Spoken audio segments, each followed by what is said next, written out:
A partir de agora, mais uma edição do Hora Geral e nós estamos ao vivo pela Santa Cecília TV e isso acontece diariamente, você sabe, né? Sempre nesse horário, das 7 às 8 horas da manhã, até o dia 19 de maio, nós não teremos a reapresentação à tarde por causa dos Jogos da Unisanta e a nossa programação teve que fazer uma pequena modificação para poder atender todos os programas em 24 horas. A Santa Cecília TV é a única emissora na nossa região metropolitana que tem o maior número de programas regionais e que discute não só a região, mas também vários assuntos. Tudo isso para que você fique bem informado.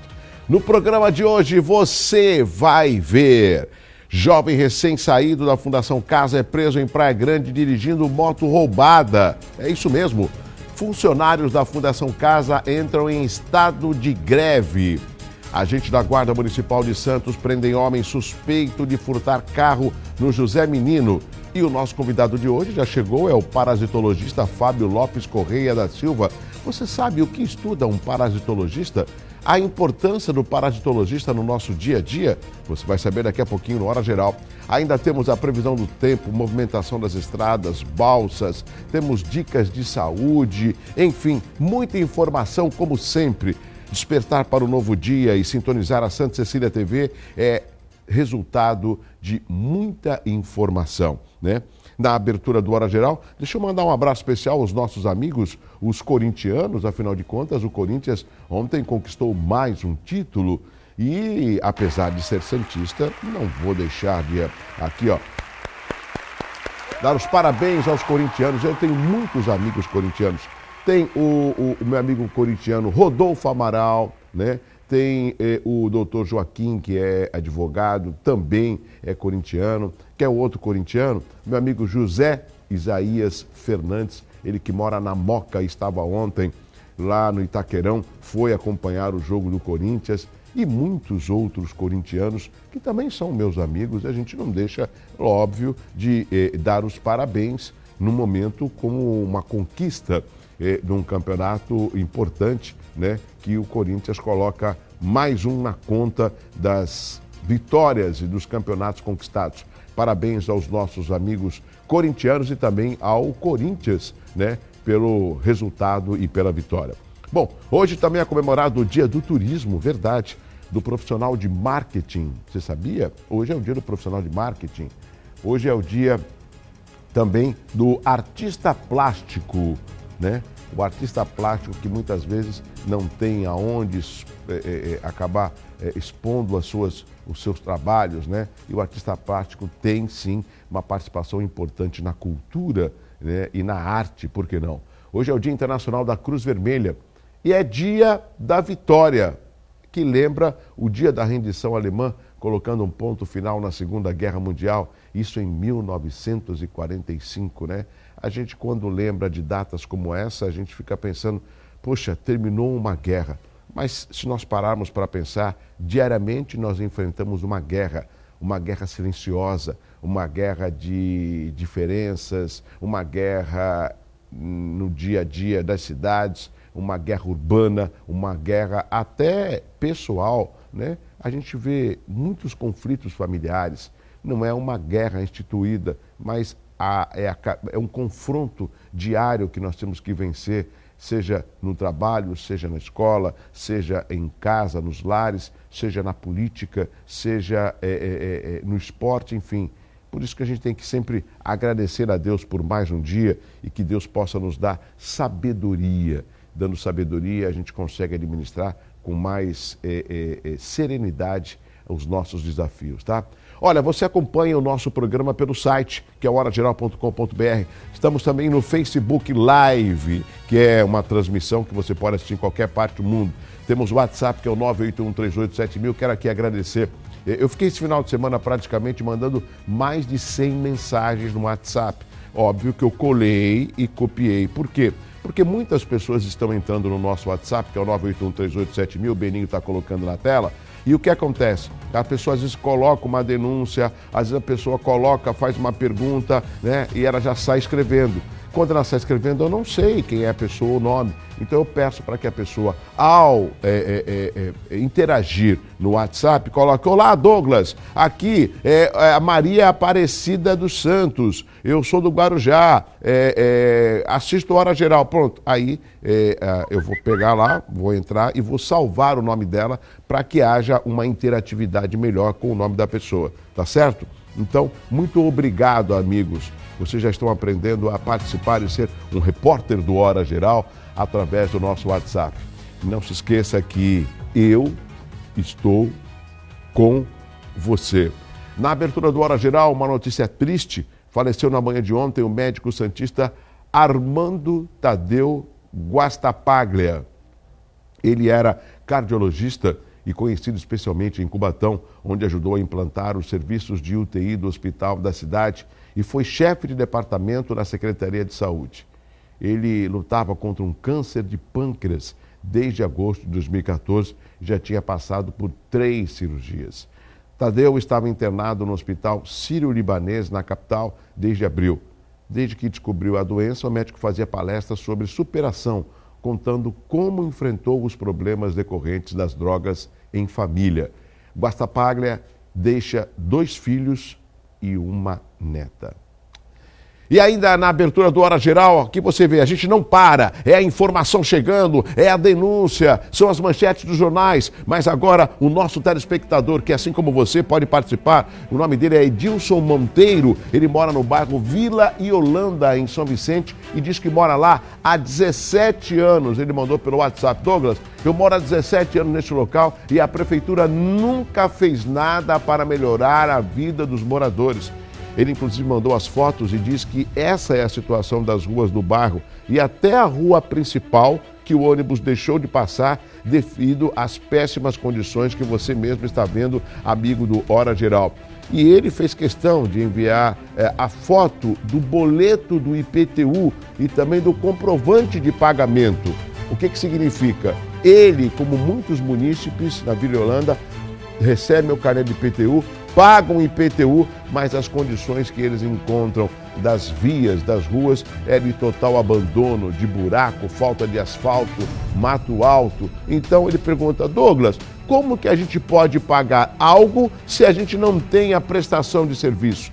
A nossa produção vai entrar em contato com a Prefeitura de São Vicente para saber quais as providências a Prefeitura irá tomar para responder aos moradores da Vila Iolanda, na cidade de São Vicente.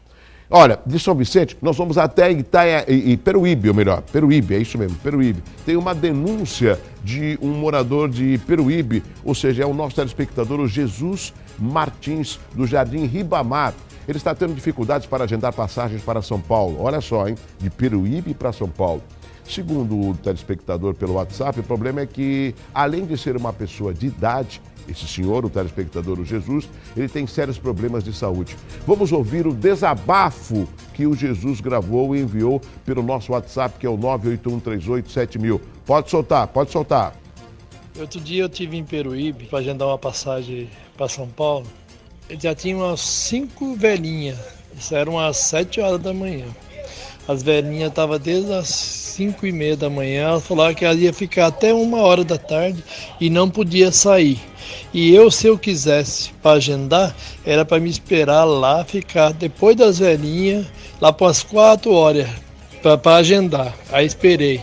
Chegou, não tinha passagem para ninguém, falou que não tinha. Outra vez, eu fui 3 vezes lá. Eu moro aqui no Ribamar, o senhor deve conhecer. No Ribamar, lá na rodoviária, são mais ou menos 3 quilômetros, né? Mais ou menos. Por dentro aqui, 2,5 quilômetros mais ou menos. Eu fui 3 vezes lá, cheguei a 1h, ela falou: pode, vem 10 horas, eu fui. Não vai ter, vem dar para as 2 horas, eu fui. Depois, vem 5 horas. Eu fui, chegou 5, fiquei até umas 6h30. Ela falou: não tem passagem, não vai ter. É uma humilhação tão grande, que parece que sai do bolso dos vendedores lá de passagem. Que eles olham com a cara pra gente que dá até dó. Era bom que fosse alguém lá comprar para ver se eu tô mentindo, para agendar, para ver a ignorância dessas mulheres que atendem lá. Me desculpe, mas é um desabafo, tá? O senhor pode desabafar, não só o senhor, como todos os telespectadores. O senhor Jesus quer saber da empresa Breda, responsável pelo transporte de passageiros de Peruíbe a São Paulo, por que tiraram os ônibus com banheiro. E é que o senhor Jesus, ele tem problemas de saúde. Ele não tem mais o intestino grosso, então tudo o que ele come, o intestino delgado processa o alimento mais rapidamente. Então ele precisa de ir ao banheiro com mais frequência do que as pessoas que têm o intestino grosso. E ele não tem condução própria. Ele precisa se locomover de ônibus e precisa usar o banheiro a todo momento. Além de nunca conseguir agendar passagem, quando consegue, é em ônibus que não tem banheiro. É a maior humilhação que um idoso tem. Ele desabafa. E outra, está no Estatuto do Idoso a gratuidade da passagem. Se duvidar, nem a gratuidade ele consegue, porque vai ver, as funcionárias não têm esse tipo de informação. E um senhor que tem problemas, né, ele precisa se locomover, ele quer pagar a passagem. Volta às 2, não volta às 4, não volta às 5. Não, olha, não tem mais passagem, fazendo as pessoas de bobo. A produção do Hora Geral também vai entrar em contato com a rodoviária, não sei quem é o responsável, né? Sabe que isso é bom? Isso é bom pro Christian Charles, do Namira, lá na Vale das Artes. Ô Christian, pega esse problema aí, tenta resolver, ou senão a gente manda a nossa produção e vamos dar uma resposta para o telespectador. É uma vergonha como que tratam um idoso aqui no nosso país. Eu já estou ficando nervoso logo cedo, vai. Vamos às manchetes dos principais jornais dessa segunda-feira, ao vivo aqui no Hora Geral. Vamos lá, girando, vamos lá.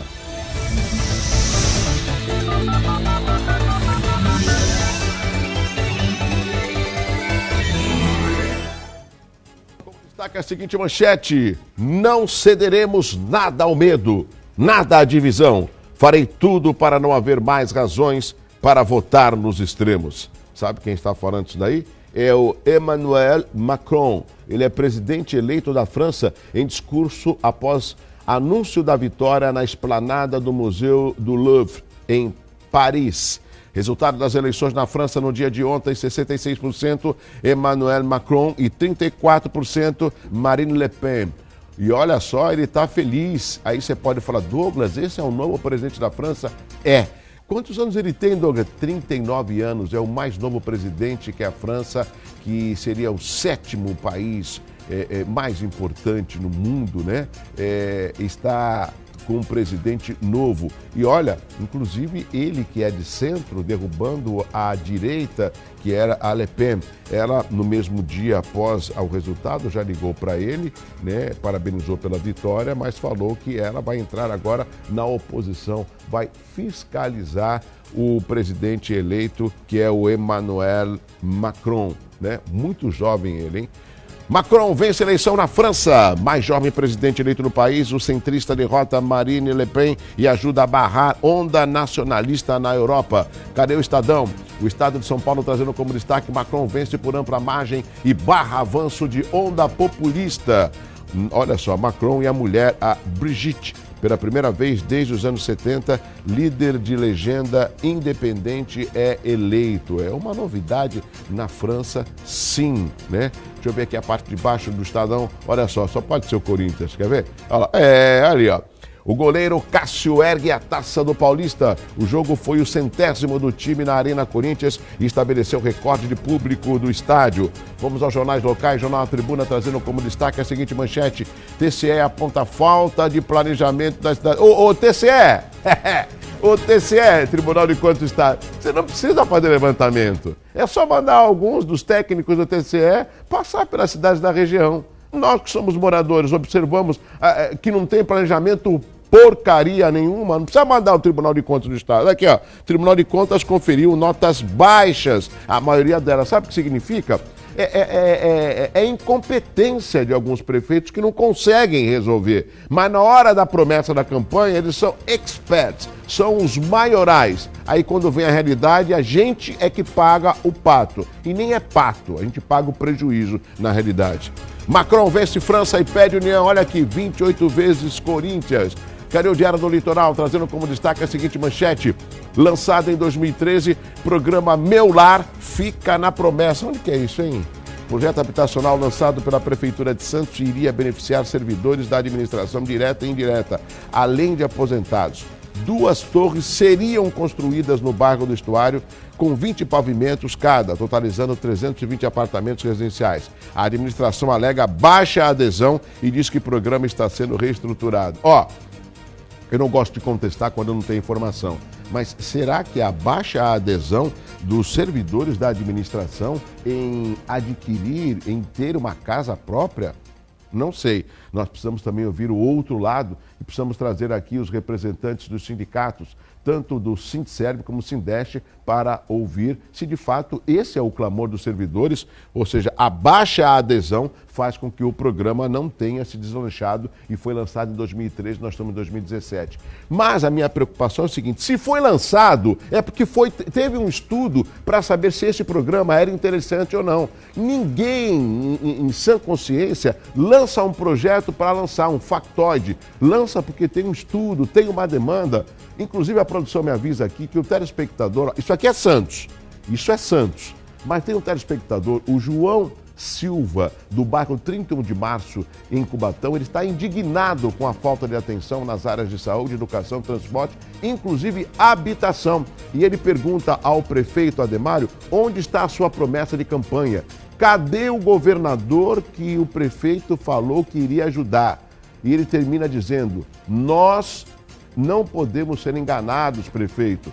Veja comigo um vídeo que o telespectador de Cubatão mandou de uma promessa do prefeito de Cubatão. Você que mora em Cubatão sabe a promessa que ele fez e como que está, por exemplo, a área da saúde nos dias de hoje. Solta aqui no plasma aqui, eu quero ouvir, vamos lá. A nossa proposta para a saúde é a partir de 1º de janeiro, o hospital estará reaberto com todos os leitos disponíveis para a população. A saúde não indo bem, nada mais vai bem. Então a saúde é prioridade do nosso governo, inclusive a construção da policlínica e a retomada, não do quarteirão, que foi uma peça enganosa do governo do PT. Nós retomaremos com o nome Poupa Tempo da Saúde, ter todos os órgãos perto, atender bem a população e melhorar a vida das pessoas, em especial aquelas que mais precisam. Tá vendo? Ele falou 1º de janeiro. Agora, eu não sei de que ano que é, mas eu estou brincando. O telespectador falou que era 1º de janeiro de 2017, quando o prefeito assumiu. A minha preocupação é que essas figuras, quando elas fazem falsas promessas, essas figuras políticas, acabam manchando a política. E existe sim a política saudável, a política séria, a política de responsabilidade. E aí o telespectador, ele, lógico, ele é atento, ele cobra mesmo. Então os meus amigos do 31 de março, cobrem do prefeito, cobrem uma ação mais efetiva da Câmara para que não se utilizem mais promessas do que a realidade, a realização de projetos importantes para a cidade de Cubatão. Isso é que é importante. Tá aqui, ó, cadê o Expresso Popular? Expresso Popular trazendo como destaque, atenção, aqui você acha 485 empregos. Falar de diferenças é o desafio da nova Malhação que estreia hoje. Bom, isso aí não é, isso é para quem é jovem. Posso falar a verdade? Você desculpa o que eu vou falar, eu vou respeitar o seu ponto de vista. Eu acho uma porcaria essa Malhação, eu não gosto. Mas é lógico, eu respeito você que gosta, né? É uma coisa tão sem graça, né? A Malhação poderia discutir temas mais importantes, principalmente envolvendo os jovens e os adolescentes. O que tem de jovens bebendo, fumando maconha é uma coisa absurda. Tem que discutir mais essas questões para o jovem cair na real, né? Essa é a minha análise. Cadê o Jornal da Hora, edição de domingo? Nós temos?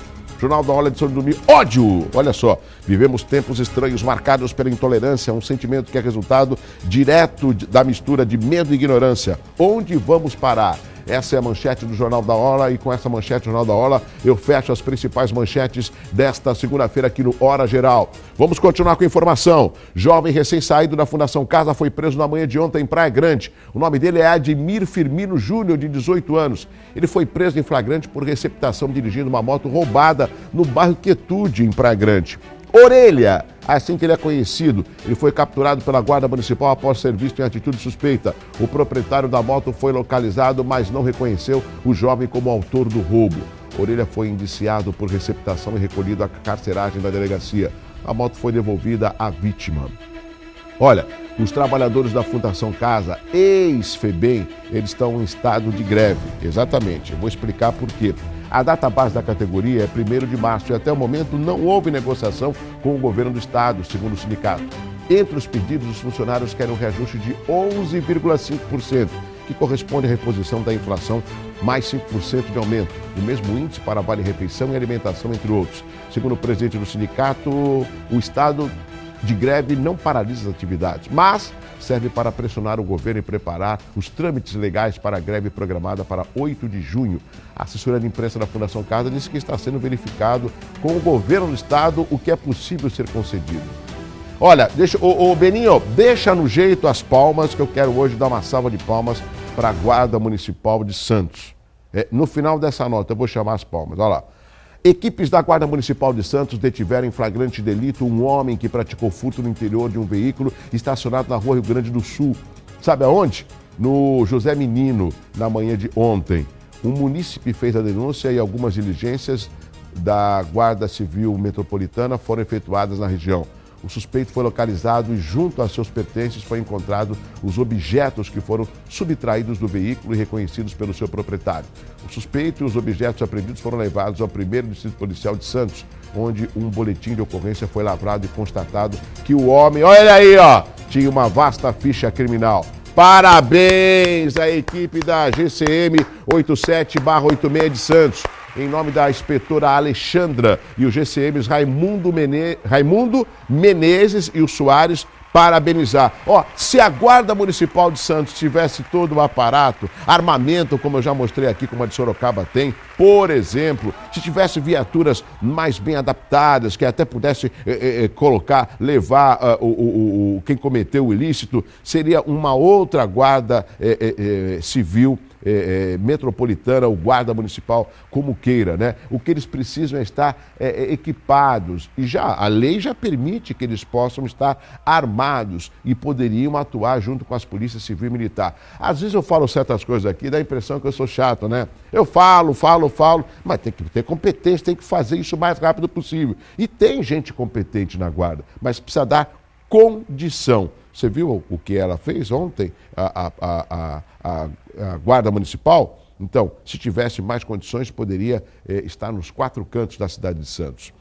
Começa hoje a vacinação contra a gripe para os professores de escolas públicas e privadas do estado de São Paulo. Esse é o primeiro ano que os profissionais dessa área passam a fazer parte do público-alvo da campanha. A vacinação começou no dia 17 de abril e está sendo feita de forma escalonada, com a inclusão de um novo grupo a cada semana. De acordo com a Secretaria da Saúde do Estado, uma pequena parcela dos vacinados pode apresentar dor leve no local da aplicação, febre baixa, dores musculares e mal-estar em até 2 dias após a imunização.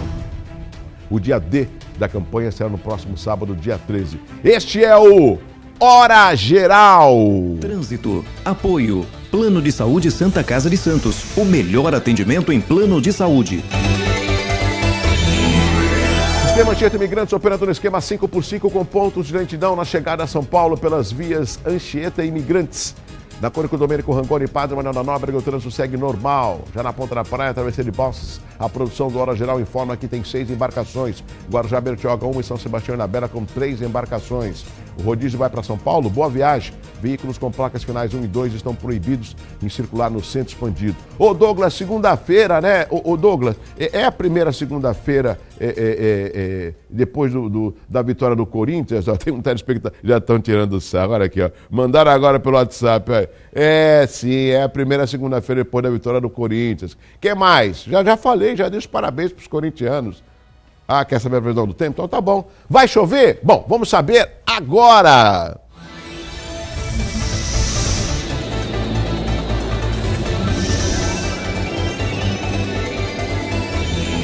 Previsão para esta segunda-feira é de predomínio de sol, apenas com pouca variação de nuvens. Em Santos, a mínima de 19 e a máxima de 27. Está aí o radar meteorológico. Vamos até a Pérola do Atlântico, Guarujá, que tem a mínima de 20 e a máxima de 27 graus. Agora vamos lá até Mongaguá. Ô Mongaguá, meus amigos de Mongaguá, mínima de 20 e máxima de 26 graus. Esse é o radar meteorológico e você acompanhando a previsão do tempo aqui no Hora Geral, na Santa Cecília TV. Saúde, apoio, Hospital de Olhos Grotone. Pra perto, pra longe, pra você.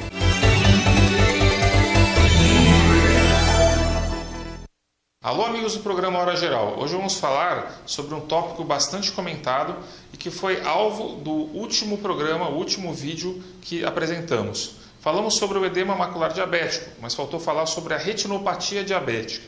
Bom, a retinopatia diabética nada mais é do que o fato de que os vasos da retina, ou seja, as artérias da retina, começam a diminuir o suprimento sanguíneo para toda a região do fundo de olho.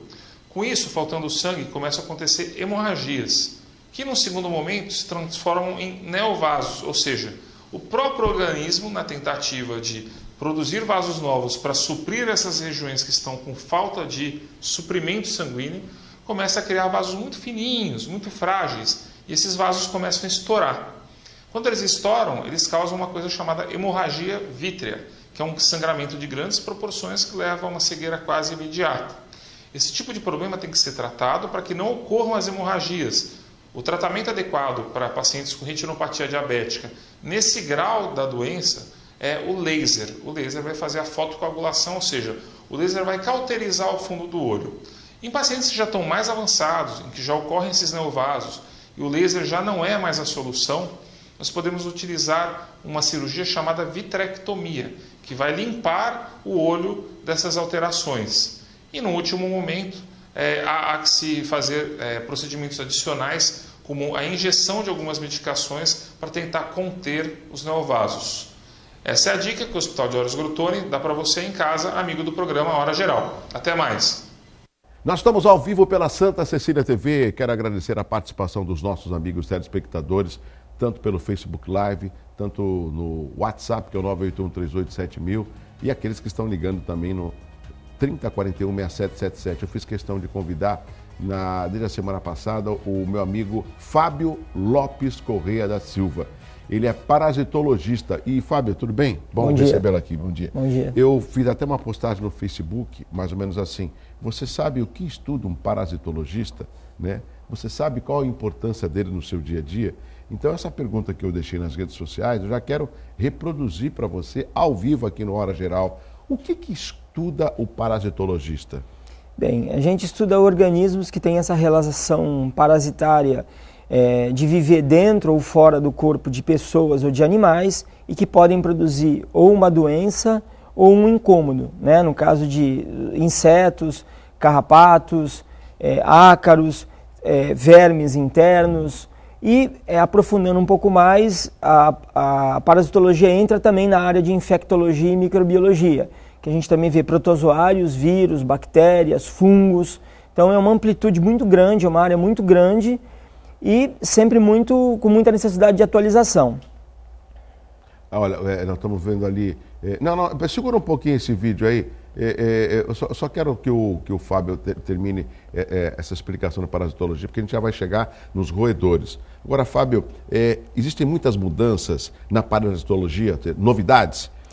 Existe, principalmente agora por conta da biologia molecular. Quando a gente identifica um parasita, a gente identifica pela morfologia. Existe uma chave chamada chave dicotômica, onde pela forma, pela estruturas, né, boca, pata, antena, a gente consegue identificar. Hoje, com a biologia molecular, a gente consegue identificar uma espécie com mais propriedade através do DNA dessa espécie. Então, cada vez mais novas espécies estão sendo descobertas e novos comportamentos também estão sendo descobertos. Deixar claro que a parasitologia também estuda o comportamento de pragas e vetores, porque sem saber do comportamento não tem como controlar nem prevenir nenhum tipo de praga ou vetor. Por exemplo, pombos. Estuda a parasitologia? Sim, estuda. Eu fiz um estudo em 2010 da área portuária. São 14,5 km de porto. A gente estimou o tamanho da população, onde eles dormem, o que eles comem, se eles são vetores de... Qual foi essa estimativa de quantos pombos nessa faixa portuária? Na época, mais ou menos 80 mil pombos dentro do porto, dentro da área portuária. Muitos pombos moram no porto e se alimentam lá, e muitos pombos moram fora do porto e vêm durante o dia se alimentar. Áreas de nidificação que a gente tem no porto, quer dizer, é um lugar muito grande onde tem o que a gente chama de tripé biológico, né? Água, abrigo e alimento. 80 mil pombos, pelo que você levantou nessa estimativa em 2010 na área portuária, é um número preocupante, Fábio? Bastante preocupante, né? O porto é um produtor de pombos, né? Infelizmente, existe a questão dos grãos, que são um alimento muito facilitado para o pombo. O pombo originalmente era um animal granívoro, ele se alimentava de grãos, e grãos plantados, depois ele passou a acompanhar o homem e se alimentar de grãos coletados, e hoje o pombo é praticamente onívoro, ele come a maioria das coisas, né? Até lixo. Então a gente tem tanto o problema de disponibilidade do porto de grãos em silos, de grãos em armazéns, de esteiras transportadoras que muitas vezes transportam mais do que a capacidade, tem um extravasamento desses grãos no chão, de algumas áreas do porto onde o piso é sextavado e naquele espaço entre os pisos acumulam grãos, a linha férrea também com o balanço do trem muitas vezes cai trigo. Então o pombo lá ele tem grande oferta de alimento e aí ele não passa pelo que a gente chama de seleção natural, né? O pombo muito velho ou o pombo muito novo, por exclusão, por seleção natural, por pressão ambiental, deveria morrer naturalmente. E ali não acontece, né? O pombo que é mais velho, ele tem chance de copular, de continuar a sua Qual a idade média do pombo? Olha, em cidade, 5, 6 anos. Na natureza, 17, 18 anos. Ele vive mais na natureza do que em cidades, porque aqui ele está mais sujeito a doenças, tanto pelo que ele come, que muitas vezes é oriundo de resíduo lixo, né? Como também por alguns acidentes. Ele deve ter percebido pombos com a pata infeccionada por fio de cerol, pombo eletrocutado em fio. Aqui na cidade ele não tem um predador muito eficiente, né? São gaviões e falcões, mas não são muito eficientes em relação ao pombo. Fábio, além dos pombos, nós temos recebido muitas reclamações, inclusive uma delas veio do nosso telespectador, estamos informando aqui, é o Cristiano Santana, ele mora na Ponta da Praia, reclamando que tem observado muitos ratos na Ponta da Praia. E também um outro telespectador já tinha enviado para nós pelo WhatsApp uma cena que eu fiquei preocupado. Ratos em locais inimagináveis. O que eu, pelo menos acho que a maioria dos telespectadores pensa? Rato você vê no canal, ou de repente numa boca de lobo, ou num local abandonado. Não, a gente está vendo rato em estabelecimentos, em restaurantes, a gente está vendo na orla, a gente está vendo nos jardins. E essa imagem que você está vendo ali foi num hipermercado conhecido na região, né? Eu não vou falar, lógico, o nome, não vem ao caso. E olha só, literalmente o rato está desfilando ali em cima das bebidas. É normal esse comportamento dos ratos em aparecerem nos locais? A imagem vai colocar, se você vê, o rato é até maior do que a lata, né? É normal isso, essa invasão desses ratos, Fábio? Veja, não é normal, é um assunto complexo, porque assim, nós temos 3 tipos de roedores urbanos. O camundongo, que não é rato, ele é o pequenininho, o menorzinho. A gente não é possível ver pelo tamanho, porque em algum momento o rato e a ratazana, quando filhotes, são do tamanho de um camundongo adulto. Então, a questão tem uma adequação morfológica que a gente consegue identificar por orelha, se a orelha é pontuda ou redonda, focinho alongado ou não, se a cauda é maior do que o corpo, mas enfim. Quando nós percebemos roedores durante o dia, é sinal que a infestação é média ou alta. O roedor, ele sai da toca por volta de 5, 6 horas, 17, 18 horas e durante a noite ele busca o alimento. Quando o dia começa a amanhecer, ele volta para a toca, ele volta para o abrigo, buscando cuidar da sua prole e não ficar às vistas de seres humanos. Quando nós percebemos durante o dia até um rato sendo avistado, é sinal que a infestação é média. Mais de um rato, 2, 3 ratos ou muitos ratos, é uma infestação alta e aí somente um especialista para resolver o problema. Vamos deixar claro, eu também sou fiscal sanitário, a gente faz as inspeções nos locais e todo local que vende alimento, todo local de interesse à saúde, ele tem a obrigação de ter certificados de desratização e desinsetização, além de limpeza de caixa d'água, disponíveis de 6 em 6 meses. Entretanto, ter o certificado na parede não quer dizer que todas as medidas tenham sido feitas para que a gente não tenha a presença dos roedores. Basicamente, qualquer pessoa deve lembrar que a praga está no nosso ambiente se nós disponibilizarmos para ela 3 fatores, os 3 As: água, abrigo e alimento. Né? Água é um fator que não é limitante. O rato ele bebe em poça, ele bebe em calha, ele bebe em caixa d'água, ele bebe em qualquer local que possa armazenar água. Abrigo, se for um camundongo, vai morar dentro da casa, ele vai fazer o ninho dentro do fogão, naquela gaveta lá do armário do fundo, ele mora dentro da casa. O rato, ele tem hábito aéreo, ele vai morar no forro da casa, sobe em árvore, e a ratazana mora do lado de fora em tocas, ela tem hábito fossorial. Então, se nós dermos a possibilidade do roedor se abrigar, ter acesso a alimento, pode ser ração de animal, ração de cão, casas, por exemplo, que tem infestação, o dono deve cortar a alimentação do cachorro e do gato à noite, não deixar disponível, guardar tudo em vidros com tampa de rosca, né? Diminuir o acesso do roedor ao alimento, porque aí ele se desinteressa e passa à casa do vizinho ou uma outra casa. Lembrando que os roedores, eles também controlam a sua população. Quando falta alimento, os roedores comem os filhotes. Eles mesmos fazem o controle populacional para que a população não sofra por falta de alimento. Agora, Fábio, nós estamos vendo algumas imagens, mostramos na orla durante o dia, isso é um estabelecimento, um local fechado. Uma outra preocupação, não tem como o serviço público promover essa, não sei se o termo correto é esse, uma campanha de desratização para tentar diminuir, porque erradicar os roedores é algo impossível, né?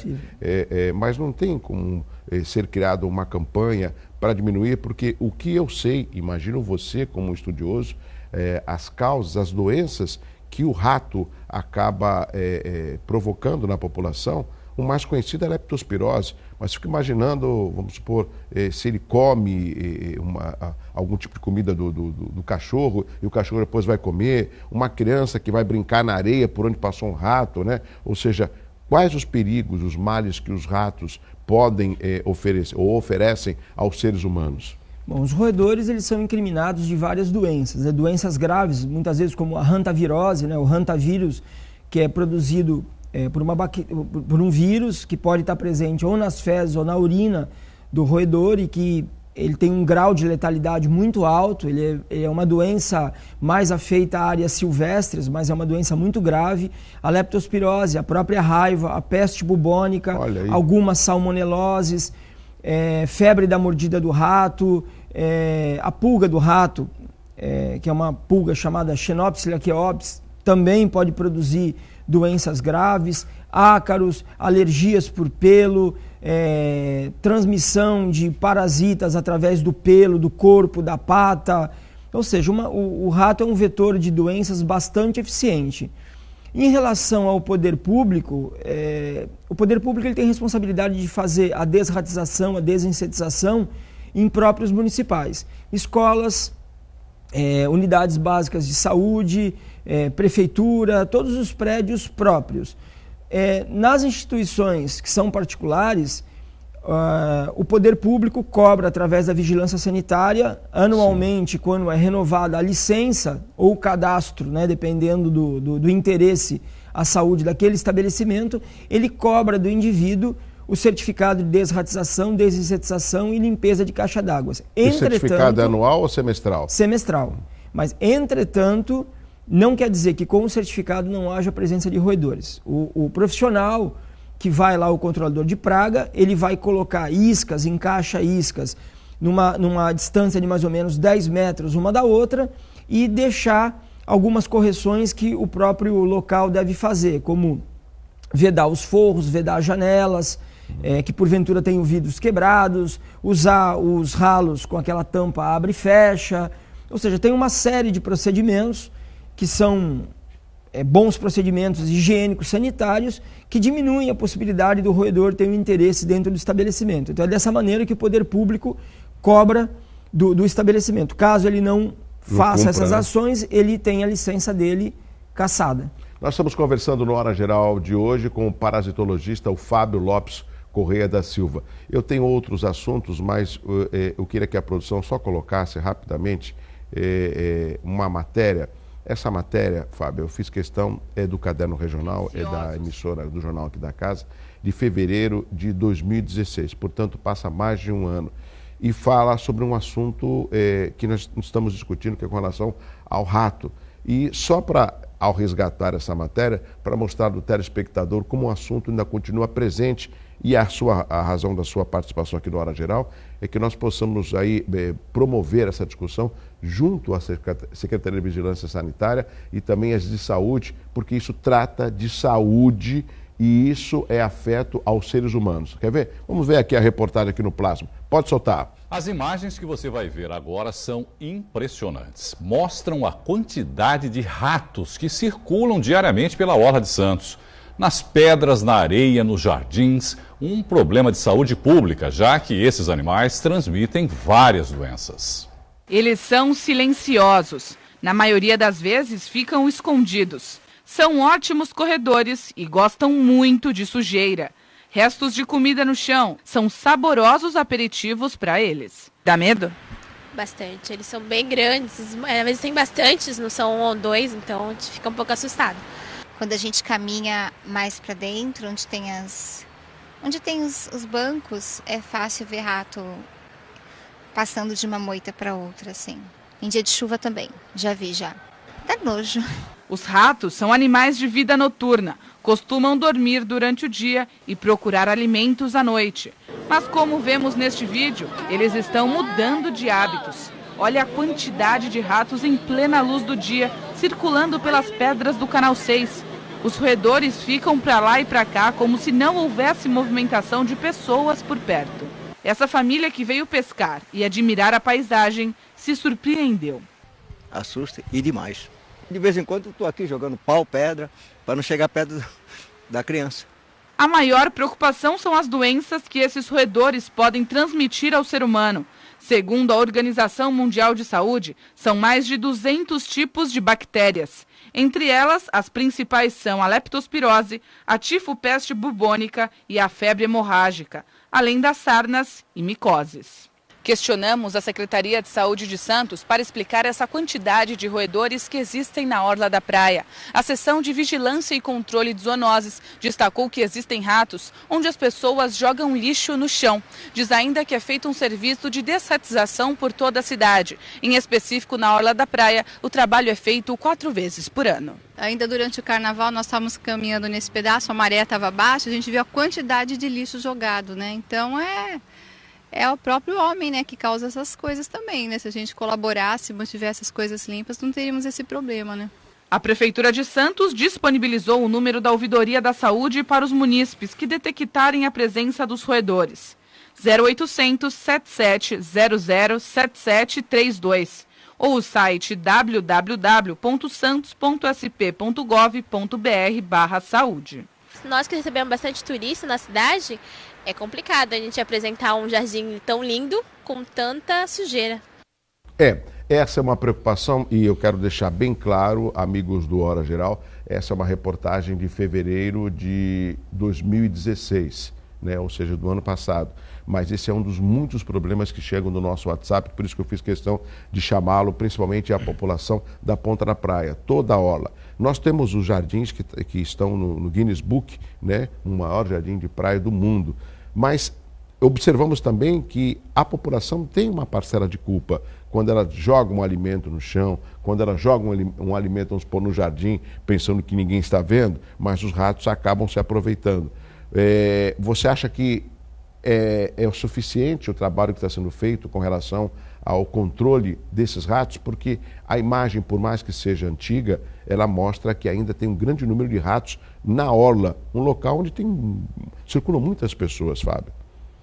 Sim, vou tentar sintetizar a questão. Quando a Secretaria de Saúde vai ao local e ela faz o trabalho, assim como a de São Vicente, a dos municípios fazem o trabalho, nós jogamos alguns raticidas, que são blocos parafinados, é um bloco de parafina com grãos dentro. Então, esses blocos são jogados em alguns locais estratégicos, naqueles vãos, e os ratos podem ou não aceitar aquela isca. O rato e a ratazana, eu olhei aí na reportagem, basicamente são 2 espécies que estavam concorrendo ali. Os ratos, por conta da orelha mais pontiaguda, e as ratazanas da orelha mais arredondada, e pelo tamanho da cauda também dá para identificar. Eles são neofóbicos. Tudo que é novo no ambiente, eles têm medo. Então, se ele está acostumado ao odor, né, à textura do pão, do hambúrguer, do doce, e a gente joga alimento diferente, raticida no local, um alimento diferente, ele desconfia daquele alimento. Então, o que vai acontecer? Ele espera que o rato, que é o rato dominado, coma aquele produto. Veja que vai ter alguma reação. Para ver se for um raticida agudo, provavelmente a colônia para de comer. É o caso, muitas vezes, de pessoas que usam o chumbinho e o chumbinho aumenta o número de ratos. Ele, num primeiro momento, ele elimina alguns roedores, depois vem uma explosão, porque a colônia se certifica de que tem alguma substância nova no ambiente e aí começa a repor aqueles indivíduos que morreram. Então tem uma explosão. Então o que acontece é que, se a população não colabora, não jogando lixo nesses vãos, se o gerenciamento do resíduo, daqueles quiosques, das barraquinhas, ele não for bem feito, o alimento que é disponibilizado todos os dias em forma de lixo, ele compete com aquele bloco parafinado. E aí as populações vão ter sucesso reprodutivo, porque em vez de comer o bloco parafinado, eles têm uma outra oferta de alimento. Então, basicamente, é por isso que a população de roedores não declina. Então, e a população de roedores, ao não declinar, está muito explicado aí, né? Ou seja, o cardápio farto que eles encontram para poder se multiplicar, que são vários tipos de alimentos que são literalmente jogados. Porque eu vejo dificuldade de você jogar um veneno de rato entre as pedras e também nos próprios jardins, né? É difícil, teria que ser um trabalho constante. Nós temos um tipo de raticida que é muito eficiente para esse tipo de roedor, que é o chamado pó de contato. A gente joga esse pó de contato em alguns locais, que são tocas, é um pó azulado, e o roedor, ao passar pelo pó, esse pó adere ao pelame dele, e quando ele vai fazer a higiene, ele se contamina pela mucosa, né, que tem alta absorção. O problema é que esse pó não pode ser jogado em qualquer local. No jardim não daria para jogar, ficaria tudo azul. Nas tocas, com algum cuidado, daria para colocar, mas o pó também tem um problema, ele é hidrorrepelente. Então toda vez que chover, esse pó vai ser levado pela água, porque ele não se mistura com a água, ele é insolúvel à água, então ele tem algumas restrições. Fábio, eu não posso deixar de perguntar da dengue, mas rapidamente tenho 4 perguntas, eu quero dar prioridade ao telespectador do Hora Geral. Por favor. Vamos lá, a primeira pergunta aqui ao vivo, Uriel Vilas Boas, quais os segmentos sociais que poderiam participar para encontrarmos solução para o problema dos ratos? Então, o Clube de Diretores Lojistas, né, que eu sei que o senhor Uriel, eu escuto muitas vezes a rádio, ele fala, ajuda muito em relação a isso, promovendo palestras com especialistas, né? Eu até me coloco à disposição, se ele quiser uma palestra para o pessoal comerciário, né? Basicamente, quem produz o resíduo, né, ali na praia, e que tem que gerenciar esse resíduo. Acho que seria uma boa sugestão. Alternativa. Vem mais uma pergunta aqui, ao vivo, no Hora Geral. Deixa eu ver aqui a próxima pergunta. O Luiz Guilherme do Gonzaguinha em São Vicente. Os ratos vivem quanto tempo? Entre 1 e 2 anos. Camundongo, 1 ano e pouco. O rato, um pouquinho mais, uns 2 anos. E a ratazana, entre 2 anos e meio. Tem uma vida curta. Eles não têm uma vida muito longa, não. Mas numa gestação, quantos costumam nascer? Nossa, muito. De 6 a 12 roedores, de 1 mês e meio, 1 mês e meio.